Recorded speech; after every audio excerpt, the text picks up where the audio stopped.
वक्फ संशोधन बिल लोकसभा के बाद राज्यसभा से भी पास हो गया है। उसके बाद ये पहला जुमा है जब जुमे की नमाज पढ़ी जाए। इस वक्त मैं मौजूद हूँ शाहीन बाग की जामा मस्जिद। यहाँ के जो मुसलमान हैं क्या सोचते हैं कि कर उनसे मैं बात करने की कोशिश करूँगा, आखिर वक्फ बोर्ड पर उनका क्या सोचना है, जो बदलाव है उनसे शुरुआत आपसे करता हूँ। नौशा, क्या नाम है आपका? मेरा नाम दाऊद खान है। नमाज अदा हो गई? क्या मांगा ऊपर वाले से? दुआ मांगी है, हक में खैरियत में, खैरियत हो। खैरियत के लिए। ये जो वक्फ बोर्ड का जो संशोधन कानून बनने जा रहा है, बिल पास हुआ है लोकसभा राज्यसभा से, आप क्या सोचते हैं इसके बारे में? देखो, जो भी हो रहा है वो होता रहा है, गलत ही है।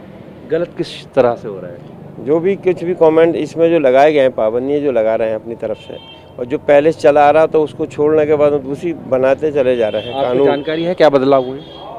कुछ कम है मुझे जानकारी, मैंने पढ़ा नहीं इसके लेकिन बारे आप में। इसका विरोध कर रहे हैं, क्योंकि कहीं सुना होगा आपने जरूर है। हाँ, विरोध में है हम लोग, ऐसा नहीं सुना होगा। सुना है। ये तो गलत हुआ है। किस तरीके से गलत? ये मुसलमानों की तरफ कैसे?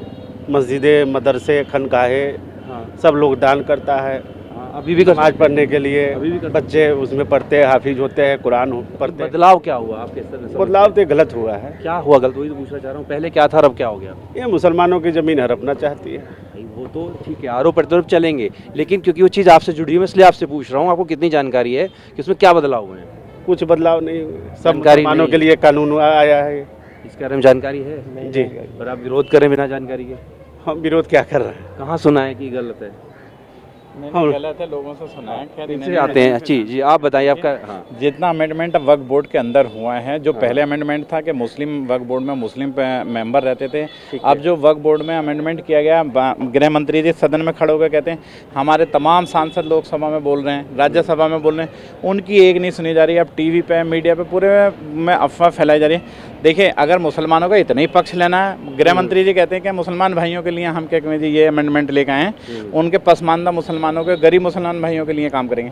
वक्फ बोर्ड की ज़मीन लेके इससे पहले आप 15 दिन पहले तो 8 दिन पहले नमाज पढ़ने के लिए, रोड पर नमाज पढ़ने के लिए मना कर रहे हैं कि रोड पर नमाज नहीं पढ़ सकती मुसलमान भाइयों की, इतनी परवाह थी। तो अमेंडमेंट बिल वक्फ बोर्ड में लाके हल्ला मचा रखा, 2:30-3 बजे तक सदन चल रहा। इतना अमेंडमेंट किया गया वक्फ बोर्ड के अंदर, जो वक्फ बोर्ड में पहले मुस्लिम मेंबर होते थे उसमें अब 3 अलग मेंबर जोड़ दिए और धर्म के मेंबर आ गए। तमाम और भी बोर्ड हैं, हिंदू बोर्ड भी है, सिख बोर्ड भी है। ट्रांसपेरेंसी के लिए है, आपके ही हक के लिए है, आपके ही बेहतरी के कोई लिए। ट्रांसपेरेंसी नहीं है। वक्फ बोर्ड की ज़मीनों को डीएम के अधीन करने के जो इन्होंने अमेंडमेंट किया कि एक डिस्ट्रिक्ट मजिस्ट्रेट को इसमें अधीन किया जा रहा है। डिस्ट्रिक्ट मजिस्ट्रेट किसी भी प्रॉपर्टी पे जाएगा, चप्पा चिपकाएगा, ये ज़मीन हमें चाहिए, वो डिस्ट्रिक्ट मजिस्ट्रेट के द्वारा ज़मीन ले ली जाएगी।